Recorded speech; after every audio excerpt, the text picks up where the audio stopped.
Welcome back to another episode of Spotlight on the Arts, an independently produced show sponsored in part by the Chicopee Cultural Council and Chicopee TV. My name is Johnny Miranda, your host for the evening, and today we have an amazing show. We meet musician and songwriter Rebecca Lamb. Stay tuned for more up next.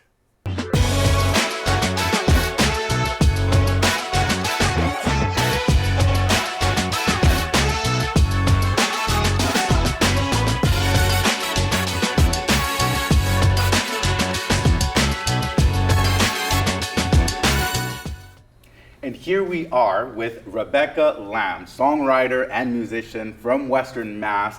She's a native, she's amazing, and we're here to get to know more of her and her work. Welcome to our show, Rebecca. Thank you so much. How are you today? I'm great. Well, I'm excited to talk about your art. I'm excited to talk about your songwriting process and all of that, but where does that love for music, where does that come from, and when was it born in you? I come from a pretty musical family. My father played piano and guitar. My mother can sing. My grandfather could also sing. Both of my brothers play instruments. So it was just sort of something that I was very fortunate to be born into in a lot of ways. I started playing guitar maybe when I was 16. One of my science teachers actually had an assignment where rewrite a popular song to be about the periodic table. And so I rewrote a song about the periodic table, and it actually came out really good. And I was like, oh, I think I can actually So was that maybe the do starting this. point? Was that the starting That was really point for the songwriting? That was really like I'm like, oh, haha, maybe I should try this. And so I started, playing around a little bit with the guitar, and I'm literally sitting with it on my lap, and I'm like, okay, trying to learn how the chords go together, and then eventually I was writing. I performed my very first at like a talent show for high school when I was like 18. Nice. How was that? How was the reception? I was so nervous. I was like, I was shaking the whole time. But it was a really good experience. It was very eye-opening. I think a lot of people were a little surprised. They're like, oh, where'd that come from? So that was kind of neat. Nice. So, yeah. And I know that you perform in different venues throughout Western Massachusetts. When you perform, do you perform your own songs, or do you do covers as well? I mostly perform original work. I have it in me. I may as well. Right. I may as well share. I do a couple covers, but I mostly try to stick to songs that have kind of touched me in a certain way, or really kind of had some sort of special meaning to me. There's a very small spattering of songs that I cover too, because I feel like my own work is pretty Solid dynamic. And it stands on its own. Yeah, I think I can do pretty well with a lot of the stuff that I've created myself. So that feels good. When you go into this mode of creating and songwriting, do you have any rituals as you're getting ready to write, or is it just the muse hits you and you just capture it? How is that songwriting process for you? A lot of the time, I'm driving and completely incapable of writing anything down. And I come up with the perfect line for something. Thank goodness we have cell phones nowadays, so I can just talk into my beep, beep, beep. And that works. But a lot of the time, it's just sort of a mishmash of how certain things come together. I've written songs that have taken 2 weeks, start to finish, to write. I've written songs that have taken 2 years, start to finish. It really kind of depends on how the mood strikes me, I guess. Right. Okay. And do you want to reserve your songs for yourself as you perform, or is there this idea or goal to someday provide these songs that you write for mainstream artists to record? I had considered the prospect of possibly selling some of my music, but I don't know if I would feel comfortable with that per se, because when it comes to music and any really expressive art, it is very personal to the artist Right. when it comes to that expression. And although another artist may have an interpretation, I feel like the original meaning can be lost, and like the original kind of intention behind a work can be lost. I get it, and of course, artists are very guarded with their work, Also, so yes. it's understandable. What's the common theme in your music? Do you have a theme that repeats itself in your music? A lot of it is very, I mean, I'm kind of processing the ups and downs and the ebbs and flows of life. I have songs that are about love. I have songs that are about loss. I have songs about friendship, and I have a couple about empowerment. I have a couple about my cat. Nice. Which is also a song about love and also a song about friendship. And I think that those sorts of human development sort of things are I think I try to touch on those really raw sort of emotions Yeah. that you can't really, I don't know, there's something lost when you try to say something. And with music, you can say a lot of things that would sound really silly if you were just speaking. Uninterrupted. It's not like a conversation Yes. where there's that interruption. With music, you say all you want to say, and Well, and there's also a tremendous amount you're saying with the music itself. It's not just the words. It's Right. it's also, you know, the inflection you put here, and you know the quiet you put there, and those sorts of things. And so you also write the music that you perform, that you sing to. Correct? yes. So what happens first? Do you write the music first and then put lyrics to it, or do you write your lyrics poetry style first and then put music? I have a stack of like Post-it notes and like little scraps of paper like this thick, and it's all little lines and like little poetic little lines here and there that I've kind of collected, and occasionally I'll dip into there and be like, oh, what do I got? A lot of times it's a musical progression, maybe something new that I've learned that has inspired me to explore that music a little more, kind of stretch my comfort zone, I guess. And then oftentimes I will pick a theme I've been kind of focusing on in the present, and try to really work on piecing those together. And if it means dipping into some of those little creative lines that I've pulled out and like reworking certain things, then so be it. So it's quite a mishmash. It's like pick up sticks and it's like, okay. And do you have your family and friends go to the shows when you perform? I try to. More recently, with a lot of help. I've had quite a bit of support with learning how to promote myself, Right. Which has been really big. Also reminding myself that it's not the end of the world if I don't do it. If I want to do it, I can, and that it should be a very positive, kind of loving experience for myself, and trying to kind of share that with the people that I care about. I feel like it's dipping into a part of myself that not a lot of people necessarily see or know just Right. on the day-to-day. Right. So Yeah, it is fairly common for artists to sometimes forget that when you produce art for an audience, there is that element of marketing and publicity that goes along with your art that we're not taught. Yes. We focus on our craft and we develop our craft, and then when we are in it as a business, Yes. there are all these other elements like marketing yourself, publicity, making flyers, and all this stuff that comes along with it. And oftentimes we learn as we go. Yes, to- it's a to crash do all course those for things. sure. Yeah, no, definitely. And what has been the in this process of getting yourself out there? What do you feel, aside from the marketing and things like that? What do you feel has been one of the hardest things? Is it like finding your venue? Is it talking to people where you can perform? What do you feel is one of the most challenging things as a songwriter, artist? Getting out of my own way is Right. definitely the most challenging. Artists are their own worst critics. Right.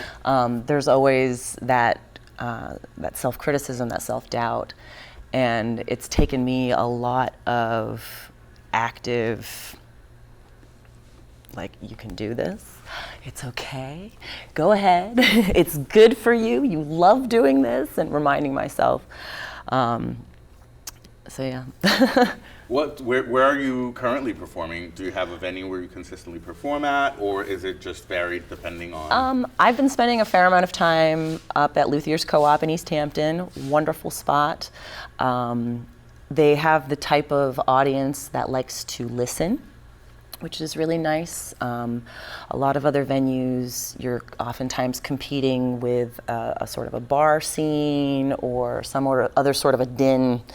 And it's nice at Luthier's because they can kind of close the doors a little bit. It gets nice and quiet. People can listen. And then if you want to go get rowdy, you can go to the other side. Right. Not that people really get rowdy, but anyway. Yeah, it's good to have that space where people can listen to the music, but at the same time have a conversation. Yes. And enjoy your acoustic version. Are you playing your guitar while you sing, or are there other instruments that accompany you? It's mostly just me and my guitar. Nice. I have experimented a little bit with having, a friend back me up vocally, or a friend back me up on Bass or something. yeah, a drum situation. Certain songs are more appropriate for that than others. I've done open mics before where they've got, the house bassist and the house drummer, and they're like, yeah, come on up. And I'm like, okay, just to see how it works. And that's a lot of fun to kind of experiment with. But when I perform at like a gig, I really try to just do just me. Okay.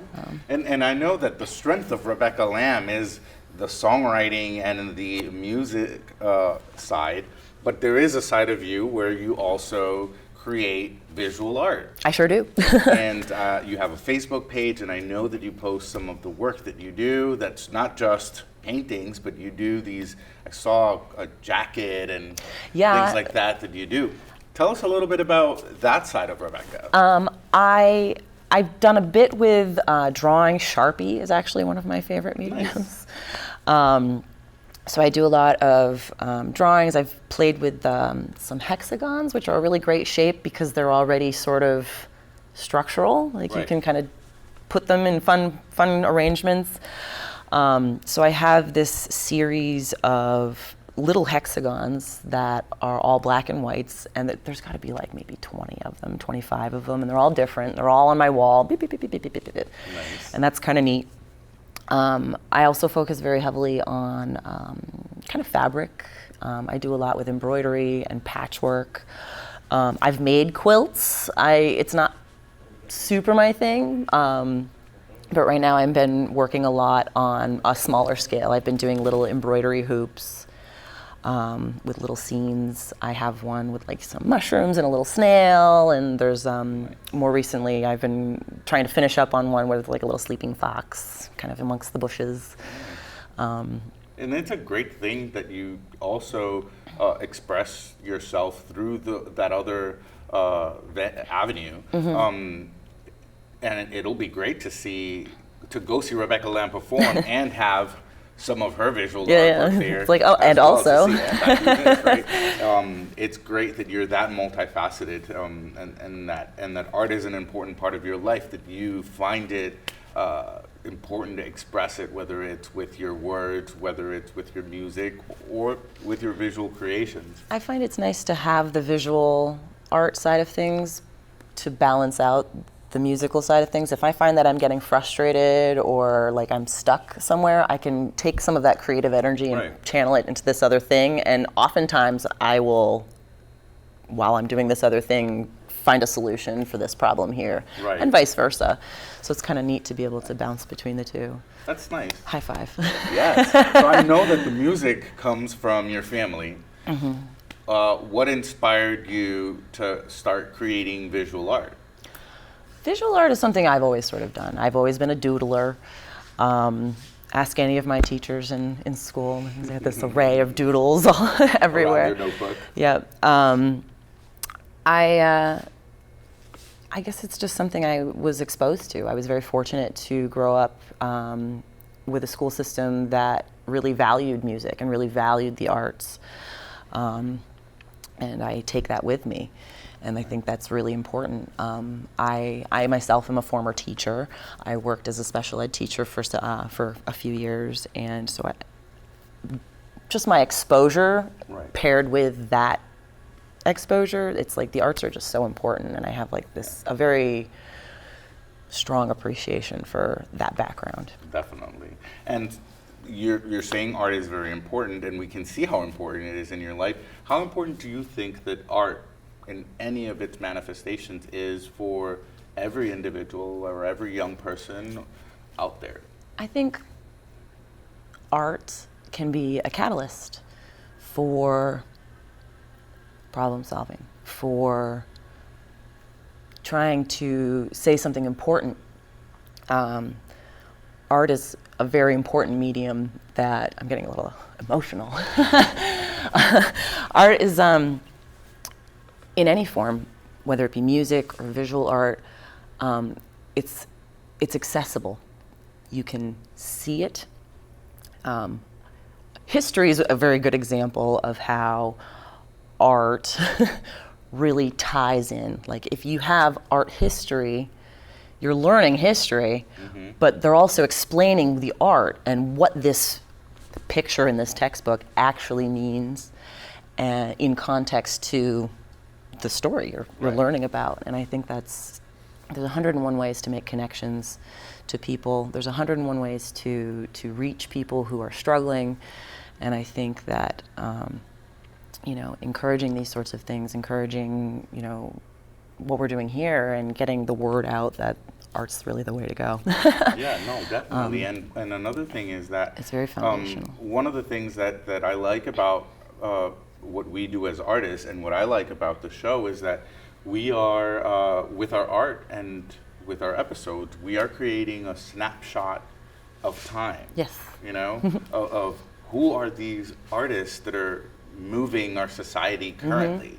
Who is out there? Yep. Who's creating? And what they create is a reflection of our truth, of our reality as a society. And giving exposure to these artists, to all the artists, is it's very important because it tells a story. It's what we're going through right now in our society, and we have people that start creating because of the battles they've had, or we have had artists that have started creating because of traumatic injuries and or traumatic experiences. Yes. But others create because they are fighting for a social cause, and art is the way Yes. for them to go about and making splash Absolutely. for that cause. So we all have different reasons as to why we create, but there's one thing in common, and it's that it's a reflection of our current time. It's a Yes. snapshot in time of our current artists, and I really like that there are so many creative individuals in Western Massachusetts. I agree. There's a big pool of creatives, and they're all telling our story. Years from now, when they look back at the artists that are doing their thing currently, I think that will easily be paired to the story, Yes. to the history of Yes. Western Mass. So I know that you brought your wonderful guitar. I sure did. And I know that you want to play something for us, and I Sure. want the audience to hear what Rebecca Lamb has. So, would you like to play for us? I would love to. And Rebecca, you're going to be playing something for us. I am. I'm very fortunate to be up close That's listening to your wonderful creation. So I know that what you're going to play for us, you've written yourself, because that's what Rebecca does. So our audience is in the expectation of hearing you. So the floor is yours. Alrighty. This is a song I wrote maybe when I was like 20, 21. It's called Fortune Cookies.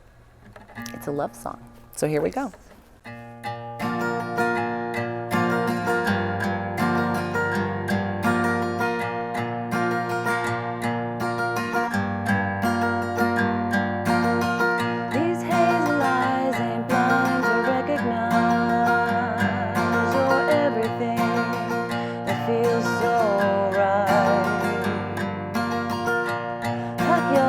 Hawaiian shirt and start to live your life as you will for the rest of your life. Don't you know your fortune cookies love?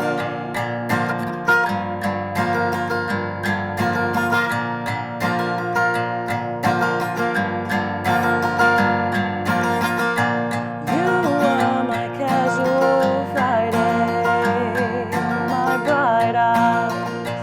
brought to life. Try to brush a freckle from my cheek and kiss my fingertips to my girlish delight.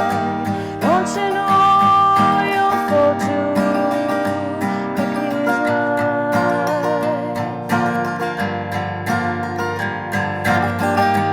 Don't you know your silent movie?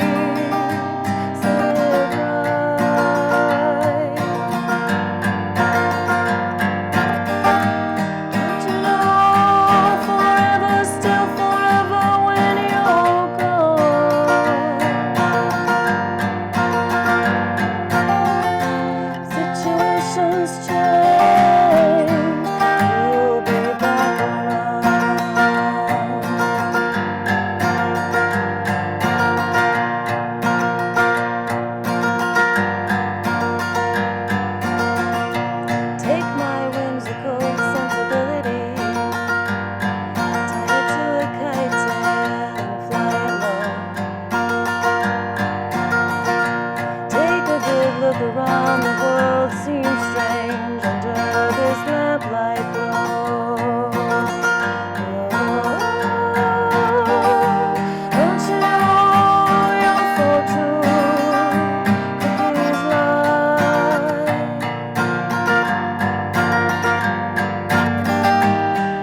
was amazing. Thank you. Wow.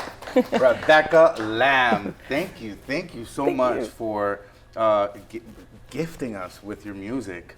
How can people connect with you? I know that you have a Facebook page for your visual art. How can people connect with you for bookings for your music?